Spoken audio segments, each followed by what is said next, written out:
Gloire au Seigneur, shalom à tout le monde. Shalom, shalom.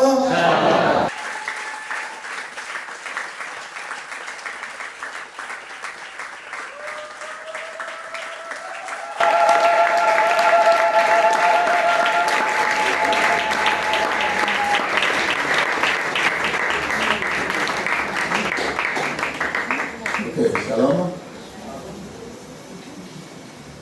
Bienvenue.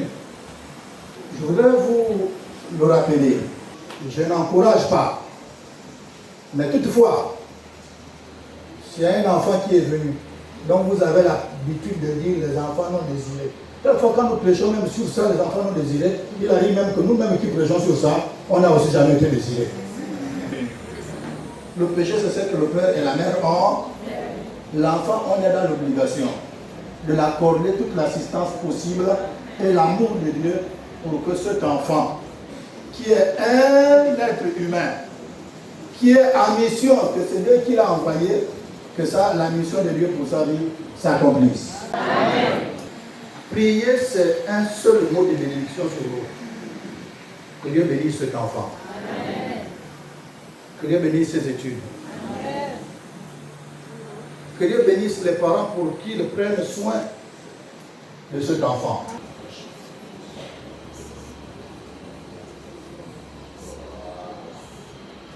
Nous te le consacrons ce matin et nous prions, Seigneur, que sa vie soit entre tes mains. Au nom de Jésus. Amen. Amen. Nous avons le privilège et la grâce de recevoir l'ancien leader. C'est celui qui a la révélation du jour. Bonjour à tous. Bonjour. Que la grâce et la paix de Dieu soient le partage de tous. Amen. L'amour, la voie par excellence. Et ce n'est pas moi qui dis ça. C'est Paul, sinon Dieu. Le Saint-Esprit qui le dit dans 1 Corinthiens 12, verset 31. Il parle de l'amour comme la voie par excellence. 1 Corinthiens 13. Je suis dans la version Le Seigneur.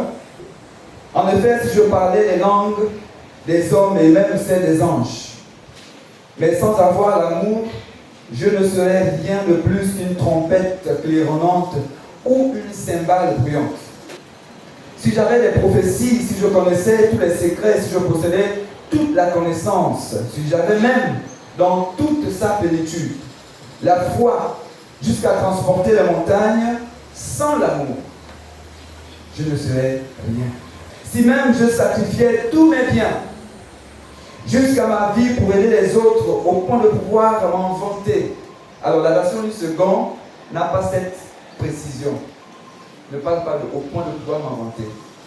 Sans l'amour, cela ne me servirait de rien. L'amour est patient.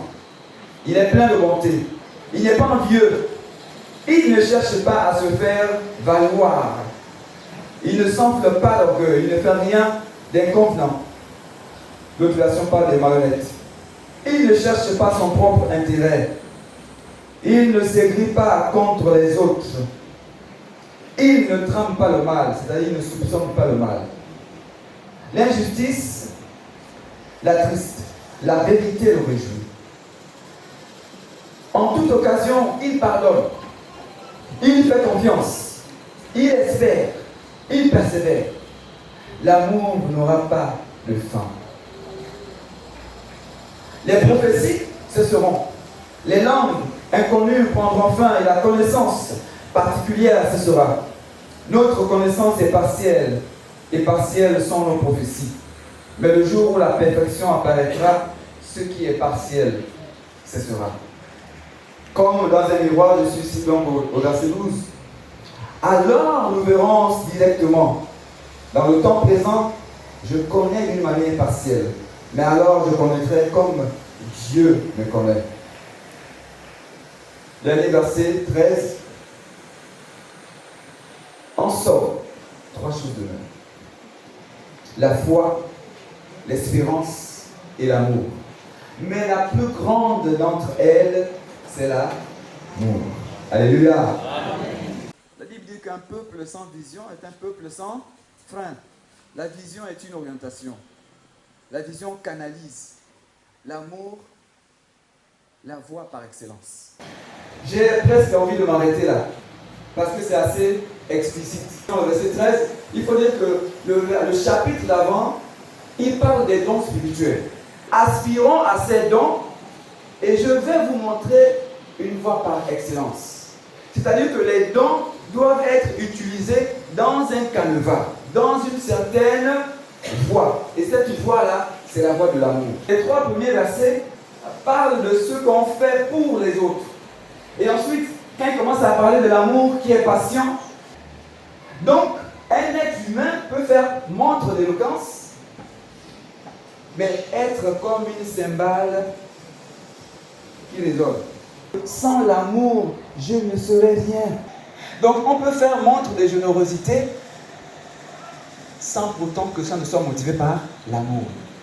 Ces passages parlent de la manifestation des charismes. C'est-à-dire que Paul est en train de nous dire qu'on peut manifester des charismes, mais ne pas le faire, mais manquer totalement d'amour. Et quand il dit que je ne suis rien, bien je n'ai rien, ça sous-entend que la manifestation de charisme ne nous donne aucune valeur. Il ne faut pas qu'on se leurre. Ce n'est pas parce que je sais jouer la guitare, au piano, chanter, prêcher, que je fais des dons.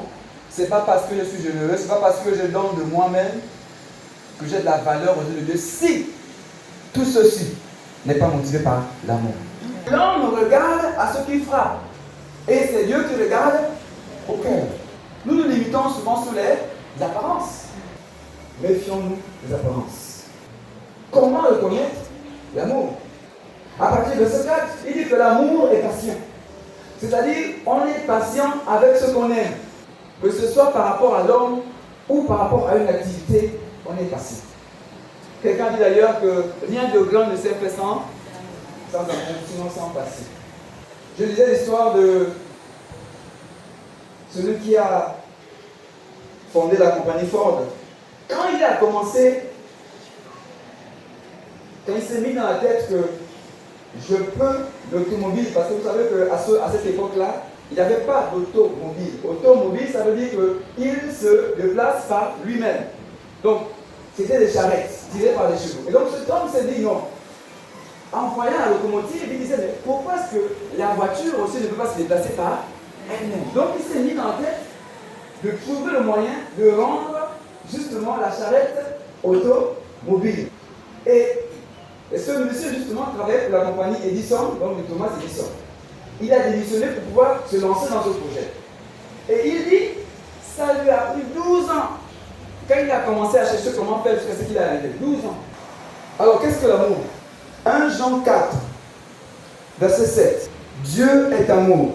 Aimé parce que Dieu nous a aimés le premier. La première caractéristique de l'amour, c'est que l'amour est la nature de Dieu.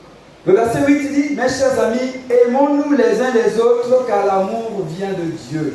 1 Jean 4 au verset 16. Dieu est amour. Celui qui demeure dans l'amour demeure en Dieu et Dieu en lui. La deuxième caractéristique, c'est que l'amour est une demeure. Et la vie, malheureusement, elle est remplie d'intempéries. Donc, demeurer dans l'amour, c'est se mettre à l'abri des intempéries. L'avidité, c'est un intempérie. Vous savez, la haine provoque des guerres. La haine provoque des génocides. La haine provoque des divisions. De l'intempérie qu'est la haine, il faut être dans la demeure de l'amour. La troisième caractéristique que je voudrais ici souligner, elle se trouve dans Colossiens 3, versets 14 à 15. Et par-dessus toutes ces choses, revêtez-vous de l'amour qui est le lien de la perfection. La troisième caractéristique, c'est que l'amour est un vêtement. C'est un vêtement spécial pour des tâches spéciales. C'est un camouflage parce que l'ennemi nous guette. La jalousie nous guette. L'égoïsme nous guette.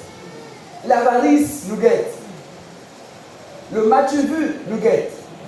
Et ensuite il dit que l'amour est le lien de la perfection. Vous savez que lorsque l'argent est le lien, ça finit souvent en queue de poisson. ce lien-là n'est pas assez fort. Même le lien de sang, Jean de nous dit, n'est pas assez fort. En conclusion, Dieu ne dit pas que la connaissance est mauvaise. Dieu ne dit pas que avoir le don de prophétie et utiliser son don c'est mauvais. Mais il dit que si ça fait sans amour, on n'est rien. Je crois que quand on aime comme Dieu aime, sinon quand on aime de l'amour de Dieu, on se soucie foncièrement du bien-être des autres. Parce que Dieu est amour, celui qui aime demeure en Dieu et Dieu demeure en lui. Ça veut dire que si on n'a pas l'amour, on peut faire tout ça. Dieu n'est pas là. Essayons de nous focaliser sur ce qui amène Dieu à se mouvoir au milieu de nous. Amen. Amen. Amen. J'en ai terminé. Merci. Sans l'amour, nous ne pouvons rien. Sinon, nous allons être comme des soldats tous les jours.